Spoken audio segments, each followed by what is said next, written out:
এই জায়গায় আসিয়া আমি কোরআন মুখস্থ করতে আছি।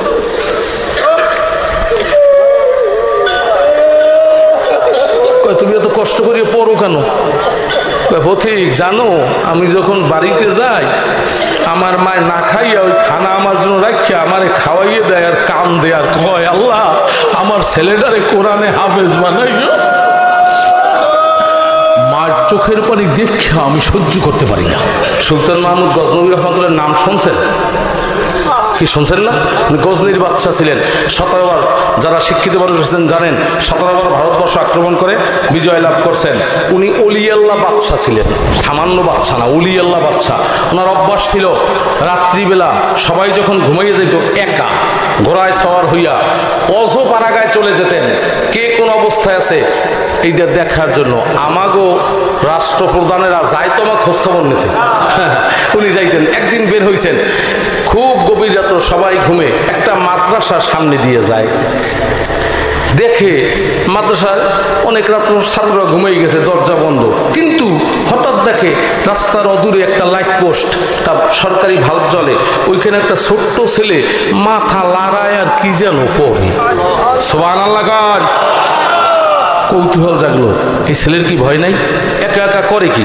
উনি ঘোড়াটা রাখিয়া ছেলেও লক্ষ্য করছে একজন পথিক, মনে চেনে নাই বাচ্চা।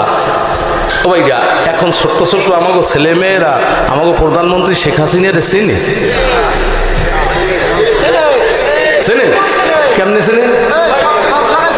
ইন্টারনেটে। ওই সময় তো ইন্টারনেটের যুগ না, চেনে না। এই সুলতান মাহমুদ গজনবী এত বড় বাচ্চা, এরা চেনে না, মনে করছে পথিক, ও পড়তেই আছে। আসিয়া সুলতান মাহমুদ গজনবী রহমতুল্লাহর কাছে দাঁড়াইয়ে দেখে ছেলে মাথা ঝুলাইয়া আল্লাহর কোরআন পড়তে আছে। সুলতান মাহমুদ গজনবী এখন সালাম টালাম দেবে কি, জিজ্ঞেস করবে কি, কোরআনের সম্মানে উনি দাঁড়াই রয়েছে। ছেলে পড়া ছাড়ে না, আর ছেলে দেখে পথিক যায়ও না, একটুখানে মাথা জাগাইছি পারি। সুলতান মাহমুদ গজনবীকে আসসালামু আলাইকুম, যেই বলছে আসসালামু আলাইকুম, ছেলেকে আলাইকুম সালাম। বাবা তুমি এখানে করো কি? সাথে সাথে ছেলে জব দেয়, কোরআনের নূর ছিনায়, সাথে সাথে জব দেয়, এই মিয়া পথিক তুমি কি মুসলমান? কারে কয়? বাচ্চারে ধমক দিছে, তুমি কি মুসলমান? দেখো না আমি আবার কোরআন পড়ি। কোরআনের সামনে বাদশা কি ছোট হয়ে গেছে। বাবা ঠিক আছে, তোমার এখানে তুমি কোরআন পড়ো, তোমার ভয় করে না? পথিক তুমি যাও, একথা শুনে তোমার লাভ নাই। কয় আমার শোনাই লাগবে। কয় পথিক জানো আমার বাবাই গরিব মানুষ, কাজকর্ম করিয়া সংসার চালায়, আমার বাবায় সংসার চালাইতে পারে না। আমার মায় আমারে মাদ্রাসায় ভর্তি করিয়ে দিয়েছে, ওস্তাদ পড়া দিয়েছে, 2 ছাপা এখনো মুখস্থ হয় নাই।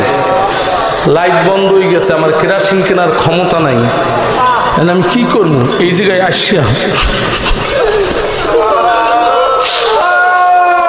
আমি কোরআন মুখস্থ করতে আছি।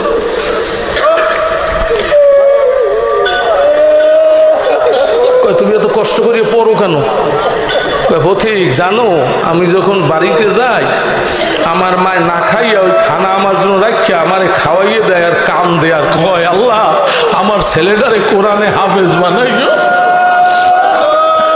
মার চোখের পানি দেখা আমি সহ্য করতে পারি না।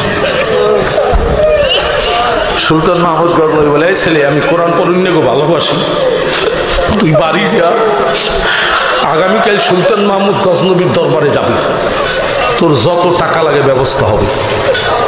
এই মেয়ে আমার যাইতে মনে চায়, কিন্তু আমার মতো ছোট্ট মানুষ, গরিব মানুষ বাদশাহ দরবারে যাইতে পারে?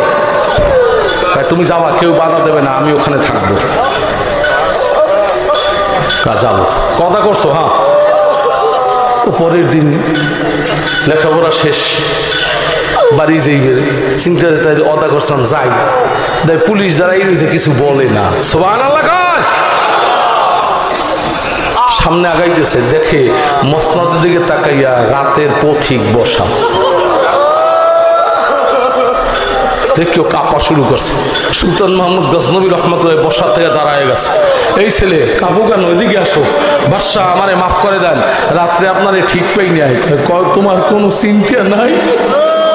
আমার বেয়াদবি হয়ে গেছে? কয় না, কোনো বেয়াদবি হয় নাই, তুমি সরাসরি আসো, এই নাস্তা খাও। ধরিয়ে বসাই দিচ্ছে, এই ছেলে তোমার 1 বছরের কেরাসিন কেন্দ্রে কত টাকা লাগবে? আমি তো হিসেব বুঝি না, আমি হিসেব করি এই গাঠি বানিয়ে রাখছি, আমি গাঠি বানিয়ে রাখছি। তোমার হেরিকেন কিনবা, কেরাসিন কিনবা, যদি এরপর কোনো কাজে ঠেকো আমার কাছে আসবা, আমি সব ব্যবস্থা করিয়ে দেবো। আমি কোরআন পড়ুন গো, ভালোবাসি। সুবহানাল্লাহ। ছেলে খুশি হয়েছে, রওনা হয়েছে। সুলতান মাহমুদ গজনবী হাত ধরছে, এই ছেলে দাঁড়াও। বাচ্চা কি? তুমি তো যাবা, তোমার দ্বারা আমি 2 দিয়ে দোয়া করাইতে চাই। বাচ্চা আমি ছোট মানুষ, আমার দোয়া কবুল হবে? আমার দিল বলে যখন শেষ রাতে আউযুবিল্লাহ টান মারো তখন আল্লাহর আরশ কাঁপিয়ে ওঠে।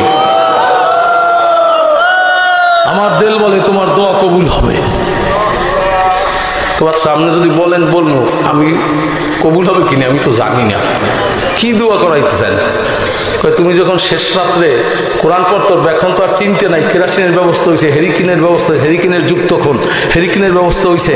উঠিয়া কোরআন পড়ার আগে তুমি হাত জাগাইয়া 1 নম্বরে আমার জন্য দোয়া করবা, বলবা আল্লাহ সুলতান মাহমুদ গজনবী 12 বছর চেষ্টা করে তোমার নবীরে একটা নজর স্বপ্নে দেখতে চায়, কি গুনার কারণে যেন দেখতে পারে না, এত চেষ্টা করে দেখতে পারে না, তুমি একটু দরজাটা খুলিয়ে দাও, তোমার নবীর যেন এক নজর দেখতে পারে।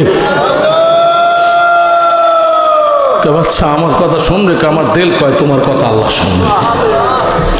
2 নম্বরে দোয়া করবা, আল্লাহ যেন স্বপ্নের মধ্যে আমার একটু দেখাইয়া দেয় আমার দেশের মধ্যে ভালো মানুষ কারা, বাকিটা জীবন আমি তাদের সাথে কাটাবো। কয়দিন হায়াত আছে আমি জানি না, যে কয়দিন হায়াত দুনিয়ায় আছে মামার জীবনটা ওই ভালো আল্লাহওয়ালা মানুষের সাথে কাটাতে চাই। এই 2টা দোয়া করবা। ছেলে চলে গেছে। সুলতান মাহমুদ গজনবী রহমাতুল্লাহ আজকে বের হয় নাই, আজকে ঘুমায়।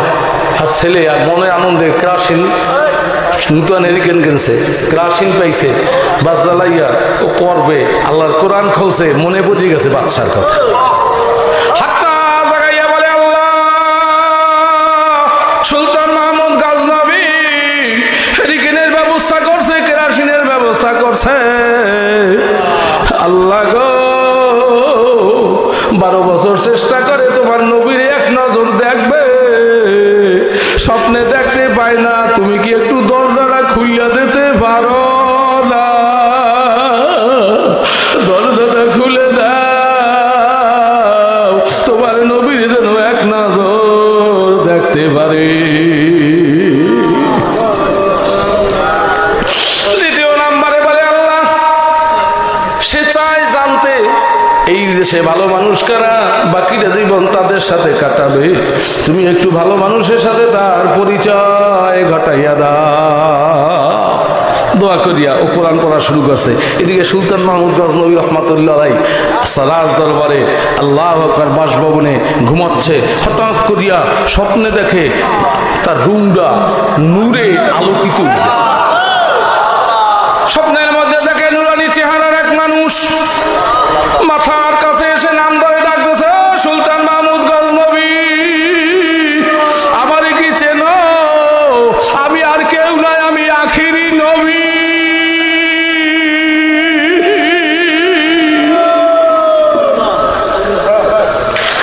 সুলতান মাহমুদ গজনবী রহমাতুল্লাহ আলাইহি ঘুমের মধ্যে চিৎকার মারি আমার নবীর পাও ধরাইয়া ধরছে, হুজুর 12টা বছর চেষ্টা করি দেখতে পাই না,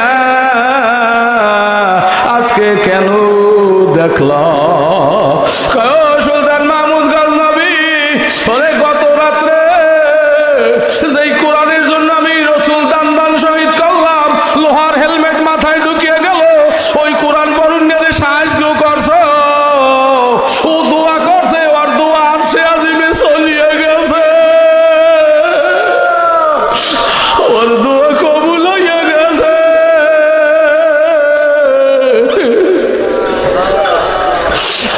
যার কারণে আমি নবীর জিয়ারত নসিব হয়ে গেছে। রাসূলুল্লাহ ইয়া হাবিবাল্লাহ, আমি তো আরো একটা দোয়া চাইছি, এই দেশে ভালো মানুষ করা, তাদের সাথে আমার বাকিটা জীবন কাটাবো, তা তো এখনো জানতে পারি নাই। সুলতান মাহমুদ গজনবী, কেন বোঝো না?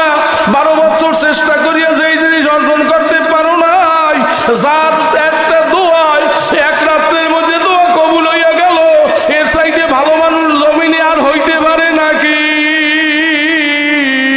তুমি কি আমার হাদিস শোনো নাই? আমি নবী কি বললে আসি নাই? খায়রুকুম মান তাআল্লামাল কুরআন ওয়া আল্লামাহু, তোমাদের মধ্যে ওই ব্যক্তি সর্বোত্তম যে নিজে কোরআন শেখে, অপরকে কোরআন শিখায়। কোন প্রেসিডেন্ট, কোন এমপি, কোন মাতুব্বরের কথা নবী আবার বলে নাই। আল্লাহ নবী বলছে জমিনের মধ্যে ওই ব্যক্তি শ্রেষ্ঠ যে নিজে কোরআন শেখে, অপরকে শিখায়। সুবহানাল্লাহ।